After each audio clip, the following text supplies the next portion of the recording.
Hello, my name is Leanna Renee Heber, and I'm here to tell you a little bit about the second book in my Strangely Beautiful series. The series is a set of Gothic Victorian fantasy romance novels, and the series begins with The Strangely Beautiful Tale of Miss Percy Parker, and is just about to continue with the sequel in the series, The Darkly Luminous Fight for Persephone Parker.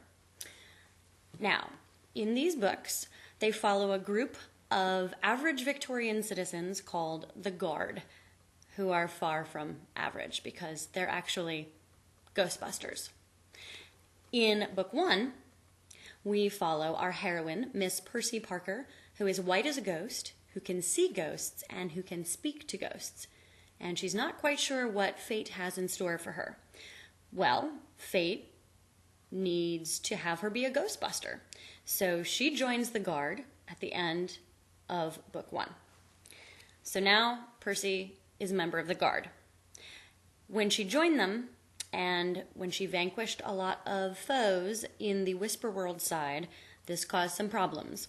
And this book is Prophecy Part 2, where now the Guard has to face a bit of spectral war on the Whisper World side. So the mortal and the spirit world are about to be plunged into a pretty major battle. So in the meantime, their ghost busting in the mortal world is getting more and more difficult. So Percy's just learning how to be a member of the Guard. So this is one of their initial ghost busting scenes together. From chapter 11. The ladies were engrossed in a pleasant discussion of what was to be done with the rear garden and other estate improvements when Rebecca shot from her perch upon the divan and strode towards the closed glass doors, a hand at her forehead. In the room opposite, Alexei had done the same. They each flung wide the doors at the precise instant. "Highgate," the two chorused. "All eyes are upon them." "Again," Josephine pouted. "Why always in my finest dresses?" The Guard gathered into Alexei's two carriages. Mr. Wentworth hardly raised an eyebrow as Alexei helped ready the second team of horses, but Percy was inspired to murmur to Josephine, "Heaven only knows what that family must think." They stood in the rear garden watching the carriages being brought out. Josephine smiled. "I dare say they're quite accustomed to seeing us on impromptu jaunts.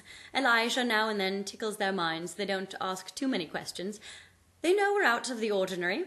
I secretly think they like us for it." "What's Highgate, Josephine?" "Ah, it's the great graveyard, where London's most fashionable dead are interred. Quite a place to see." They set off, and soon tips of obelisks and angels in the distance heralded Highgate's approach. Alexei's hand was pressed firmly over Percy's, and he stared ahead with fastidious concentration. A congregation of ghosts glowed just inside the fast-approaching gate. Alexei helped her down once the carriage pulled to a halt. Visiting hours had long since passed, but Michael held out his hand and the enormous locked gate swung wide. A ring of dead children coiled at the center, but there was an additional flank of unrest. Adult spirits lined the tall iron gates of Highgate, swaying and speaking in murmurs only Percy and her gifts could hear. For Percy there was no bugle call to arms, there was only a torrent of whispers, and a dreadful sing-song tune accosted her ears. "Lucy-Ducy wore a nice dress, Lucy-Ducy made a great mess." The children's voices filled the air. Percy felt her stomach roil, and she wondered if the head of a cavalry charge felt the same. "You hear something, don't you?" Alexei asked her, because he could not. "They're all speaking, Alexei, the children in some sickening rhyme, and the others, well, the others think you have brought me as an offering, as I look so much like them, as one of them. But I don't know what they want." "They want my attention. I have been away. These spectral delinquents require the firm hand of a master." And with that he gestured to the Guard, who darted forward among the grand monuments. Surrounded by graceful angels, carved mausoleums, and fine crosses, a bright full moon illuminating the scene, Percy couldn't help but be taken with the eerie light particular to a graveyard, the luminosity of an eternal crossroads. Her husband lifted a hand towards the children, who suddenly seemed as curious as the adults were to see Percy.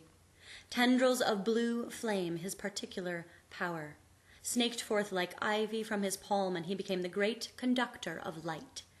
The transparent adult phantoms squealed and giggled or wailed like banshees, one by one realizing Percy was indeed living flesh. Before they could comment further upon her, Alexei wrapped glowing cords of light around wrists, waists, and necks, attaching them in fiery shackles. The cantus was begun. Alexei insisted Percy join their circle. The guards' voices lifted, focusing their power and whipping a wind around them, coalescing their ancient force. Alexei cried out a word in the ancient tongue known to the guard, a simple call to peace. The specters reacted. Some drifted on, some simply faded, some sank into the ground, perhaps still too attached to their rotting coil to abandon it fully.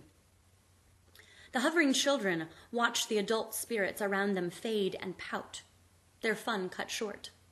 They again took up their nursery rhyme. Lucy-Ducy wore a nice dress. Lucy-Ducy made a great mess. The guards' power rose again, the blue fire crackling forth from their conduit, reaching upward in tall flames that tickled the feet of the bobbing young spirits, who sobered, their small eyes became angry. Beware the wrath, one little girl in a white nightgown called, wagging a finger at Alexei. He'll lock you all away, he will. The other children picked up the new taunt. He'll lock you all away. Percy shuddered. The guard turned back to the remaining ghosts. Children, I demand that you go to bed this instant, Rebecca cried, using her best headmistress's tone. Alexei followed the admonishment with a renewed burst of blue fire. The spirits screwed up their faces and descended, sinking again into the earth beneath small gravestones marked with lambs and flowers, floating onward to where Percy did not know. The sight saddened her. Returning to their carriages, Rebecca addressed only Alexei, but made no effort to hide her anxious question from Percy. Athens, Alexei. Alexei raised an eyebrow. Now? I don't mean to alarm you, Alexei, but what is happening on the grounds of the academy is so strange. Oughtn't you come? There are matters... Rebecca, dear, it's near midnight. Fresh phantasms can await the dawn. Indeed, said the headmistress, her mouth thinning. She straightened her shoulders and marched off. Percy watched her retreat. A thought occurred to her. You would have gone, wouldn't you? Before? She asked Alexei. What do you mean? Before our marriage, you would have gone to Athens. Rebecca seemed surprised, disappointed. I'm all right. If you should go, please don't hold back on my account. I'm taking you home, and that is final, he said, with a look in his eyes that made Percy almost swoon. We must dole out your supernatural excitement in pieces. I'll not subject you to more, no matter what may lie await in Athens. Thank you. I hope you will join me April 27th for the release of The Darkly Luminous Fight for Persephone Parker. Thank you. Please check in with me at my website, leannareneeheber.com, and also on Twitter at leannarenee. Thanks a bunch.